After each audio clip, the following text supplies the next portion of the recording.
आते नहीं कैसे दूसरा रसगुल्ला खाई दूसरा क्यों हुलात रहता वो खाई वो ऐसे करे ते काला पाप और वो चाटी बेचारा कैसे और रसगुल्ला बड़ जोरदार खाइए दूसरा खाते दूसरा क्यों हुलात रहता अभी हम राजीव में लगे रहेंगे और राजीव में लगे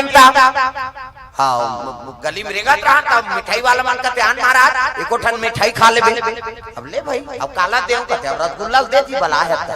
और रसगुल्ला दी त खा तो मैं पूछे बेटा पोरसैया कद भैया काय अरे हमन एक दिन आन तक रसगुल्ला मांगा था अब ते दिन भर वो लक्षिया था पोरसा था त तोला लालच लागथे नहीं लागथे त खा काला खाबेगा वो तो मालिक बैठे रहते होटल वाला बैठे रहते अरे भले बैठे रहा तो गा था अब कन्हो तहर जात होई वा जाथे गन के जाए रहते महाराज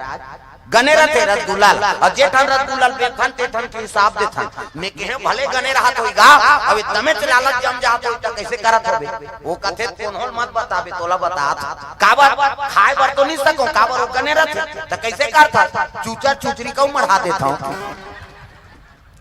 और चाशनी झलक देता हूं ऐसे इजली में टंग ले उठ के ये रसगुल्ला का तजवान ये अभी वाला है दादा तुरंत निकाले मैं वो दिल होटल में जाऊं ना सब ले पहले रसगुल्ला दे अब एको ठन चिपटा में अपटा रखे ना मैं समझ जा तो बस एकर काम बुता हो गयो अब दूसरे चूचरे थोड़े खाबे हो